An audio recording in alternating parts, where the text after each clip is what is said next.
अस्सलामुअलैकुम दोस्तों, आपने इंसानों को बॉक्सिंग करते हुए तो जरूर सुना और देखा होगा, पर दोस्तों क्या आपने इंसानों को भीड़ के साथ बॉक्सिंग करते हुए देखा या सुना है? और दोस्तों क्या आप जानते हैं कि एक हनी बी अगर अल्कोहल कंज्यूम कर लेती है तो उसके घर वाले फिर उसके साथ क्या करते हैं? ऐसे ही दिमाग को चकरा देने वाले रैंडम फैक्ट्स आप आज की वीडियो में जानोगे। तो दोस्तों मैं हूँ अहमद खालिद और आप देख रहे हैं ब्रेन फैक्ट्स। तो चलिए दोस्तों शुरू करते हैं आज की इस अमेजिंग सफर को।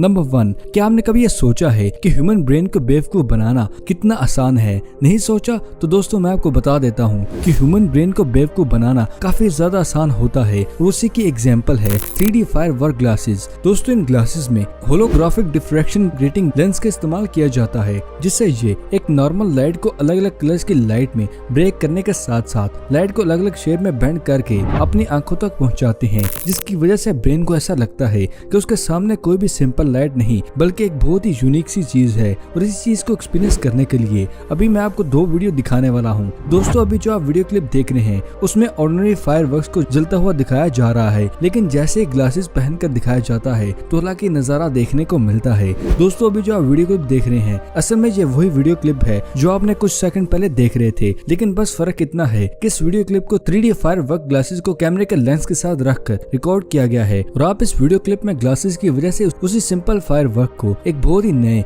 और यूनिक अंदाज में देख सकते हैं। तो ये ग्लासेस इन्वेंशन अपने आप में बहुत ही लाजवाब है। क्या आप भी इन ग्लासेस को खरीदने वाले हैं? कमेंट करके जरूर बताइएगा। नंबर 2, दोस्तों हमारे इस चैनल पर आपको बहुत ही अजीबोगरीब आपको स्पोर्ट्स के बारे में बता चुका हूँ। तो दोस्तों आज मैं आपको ऐसे स्पोर्ट के बारे में बताने वाला हूँ जिसको देखकर आप भी हैरान जरूर हो जाएंगे। इस स्पोर्ट का नाम चीज रोलिंग है, जिसको 1986 से इंग्लैंड में खेला जा रहा है। इस स्पोर्ट में एक हिल के ऊपर 3 से 4 kg की राउंड शेप में बनाई गई चीज रैपिंग करके रोल किया जाता है, जिसको पकड़ने के लिए कुछ प्लेयर्स हिल के ऊपर से नीचे की तरफ कुछ इस तरह से रोल करने लगते हैं और जिसके हाथ में सबसे पहले रोलिंग चीज आ जाती है उसको इस गेम का विनर कहा जाता है। और इस रोलिंग चीज की speed approximately 110 kilometre per hour होती है और इसको पकड़ने के लिए काफी ज्यादा प्लेयर्स जख्मी भी हो जाते हैं। और यही वो वजह है जिसकी वजह से बाद में इस गेम में कुछ रूल्स बना दिए गए और अब हिल से नीचे फिनिश लाइन तक जो भी प्लेयर सबसे पहले पहुंचता है उसको इस गेम का विनर कहा जाता है और एज अ प्राइज उसको एक फ्रेश चीज बॉल मिलता है। मतलब यार गेम बस एक चीज बॉल के लिए ही खेली जाती है। क्या बात है जी, आपकी क्या राय है? कमेंट करके हमारे साथ भी जरूर शेयर कीजिएगा। नंबर 3, दोस्तों आपने VR बॉक्सेस या बहुत सी ऐसी डिवाइसेस को तो जरूर देखा होगा जिसमें पोर्टेबल टीवी को चलाया जाता है और इस तरह की टेक्नोलॉजी को प्रेजेंट डेट में मार्केट में फ्यूचर की टेक्नोलॉजी ही बताया जा रहा है। पर दोस्तों क्या आप जानते कि इसी टेक्नोलॉजी को पास में ऑलरेडी इन्वेंट किया जा चुका था? तो दोस्तों आम में से बहुत से कम लोग जो जानते होंगे कि 1967 में एहतशाम अहमद ने इस पूरी दुनिया का सबसे पहला पोर्टेबल टीवी बनाया था, जिसमें व्यूअर के सर को उस डिवाइस में डाला जाता था और उसके बाद उसकी आंखों के सामने भी वही विजुअल प्ले किया जाता था जैसे प्रेजेंट डेट में VR डिवाइसेस में प्ले किया जाता है। पर उस वक्त ये टेक्नोलॉजी बहुत ही ज्यादा कॉस्टली होने की वजह से कभी भी मार्केट में ज्यादा नहीं आई। तो VR टेक्नोलॉजी प्रेजेंट डेट में नहीं बल्कि ये भी पास्ट की टेक्नोलॉजी थी। नंबर 4, क्या आप जानते कि इस दुनिया में मॉर्फन नाम का एक बहुत ही रेयर जेनेटिक डिसऑर्डर भी मौजूद है? इस डिसऑर्डर में सस्पेक्ट की बॉडी लंबी और थिन ग्रो होती है। ये डिसऑर्डर ह्यूमन बॉडी के कनेक्टिव टिश्यूज को काफी बड़े अमाउंट में इफेक्ट करता है, जिसकी वजह से कनेक्टिव टिश्यूज का डेवलपमेंट बहुत ही ज्यादा और गलत शेप में होता है और इसी की वजह से सस्पेक्ट के हाथ पांव और उंगलियां और आई बॉल्स भी काफी ज्यादा थिन हो जाते हैं। और इसी की एक एग्जाम्पल है एक स्पेनिश एक्टर जेबरेट बिटोट, जिन्होंने इसकी कमी को अपनी ताकत में कन्वर्ट कर दिया है। और ये एक परफेक्ट एग्जाम्पल है जो हमें ये मॉरल देता है कि किसी भी सिचुएशन में इंसान कुछ इरादा कर ले तो उसको बहुत ही आसानी से कर सकता है। नंबर 5, दोस्तों क्या आप जानते हैं कि अगर कोई भी हनी बी गलती से अल्कोहल का कंज्यूम कर ले और बाद में वो अपने छत्ते में जाती है तो छत्ते में मौजूद गार्ड बी उस हनी बी को देखकर उस हनी बी को धक्के मार मार के छत्ते से निकाल देती हैं। और ये चीज सुनने में काफी अजीब लगेगी, तो दोस्तों आपको दिखाने वाला हूँ कुछ इंटरेस्टिंग। बहुत से एंटोमोलॉजिस्ट ने बताया है कि समर सीजन में ऑस्ट्रेलिया में काफी ज्यादा गर्मी पड़ती है, तो वो गर्मी फ्लावर में मौजूद नेक्टर को फर्मेंट करने लगती है, जिसकी वजह से वो नेक्टर अल्कोहलिक हो जाता है। और इस कंडीशन में कोई भी हनी बी उस नेक्टर को पीती है तो उसको भी इंसानों की तरह नशा हो जाता है। और इस सिचुएशन में अगर वो हनी बी अपने छत्ते में जाती है तो छत्ते में मौजूद गार्ड भी उसको कुछ इस तरह से आहिस्ता आहिस्ता उसके पाँव को पुश करते हुए उसको दूर करने लगती है। सिर्फ ऐसा इसलिए होता है क्योंकि अगर कोई भी ड्रंक हनी बी छत्ते में एंटर हो जाती है तो वो बाकी की हनी बीज को भी अल्कोहलिक बना सकती है, बल्कि वो छत्ते का पूरा ही हनी बी खराब कर सकती है। और यही वो वजह है जिसकी वजह से नेचर ने इन गॉड बी को कुछ ऐसी क्वालिटीज भी दी हैं जिसकी वजह से ये बहुत ही आसानी से किसी भी ड्रंक बी को आसानी से पहचान लेती है। और कुछ देर बाद जब वो हनी बी का नशा उतर जाता है तो उसको दोबारा अपने छत्ते में एंट्री मिल जाती है।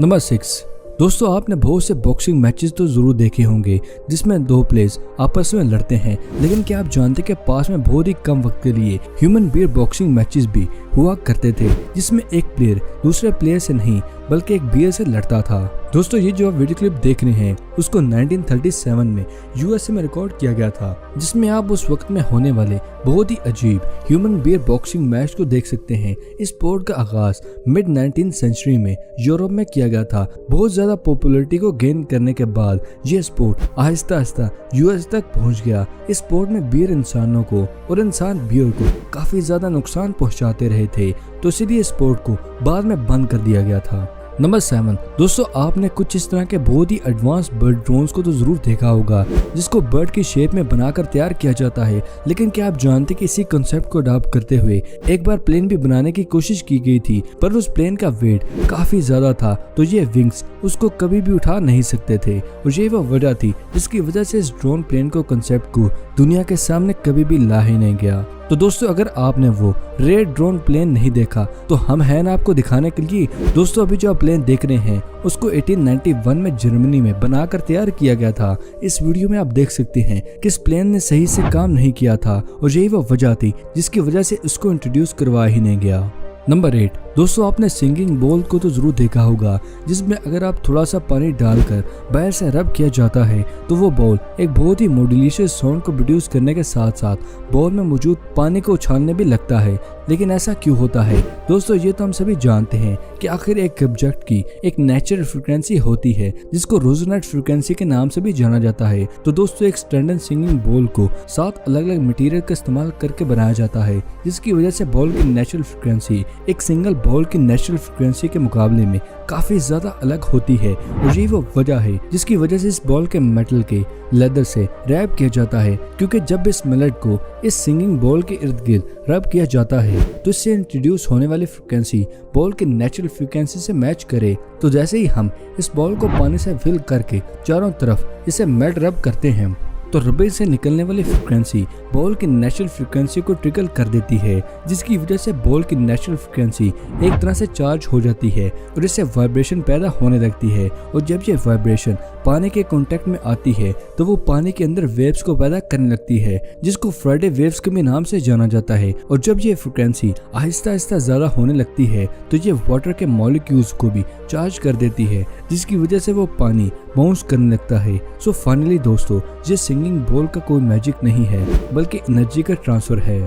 नंबर 9, क्या आपको पता है कि इस दुनिया में सैंड वाइपर स्नेक उसकी एक बहुत ही यूनिक क्वालिटी भी होती है जिससे वो लॉस्ट सैंड में अपने एनिमी से छुपने या अपने शिकार को फंसाने के लिए अपनी बॉडी को रेत के नीचे बहुत ही आसानी से छुपा लेता है। तो दोस्तों आप ये सोच रहे होंगे कि ये बगैर हाथों के कैसे कर लेता होगा, तो दोस्तों यही बताने के लिए हम हाजिर हुए हैं। अभी जो आप वीडियो क्लिप देख रहे हैं उसमें सैंड वाइपर स्नेक को दिखाया जा रहा है और आप वीडियो क्लिप में देख सकते हैं कि ये स्नेक किस तरह अपनी बॉडी में वाइब्रेशन को प्रोड्यूस करके अपनी बॉडी को किस खूबसूरत अंदाज में रेत में छुपा लेता है। क्या आपका इत्तेफाक हुआ है कभी इस चीज को देखने का? कमेंट सेक्शन में हमारे साथ जरूर शेयर कीजिएगा।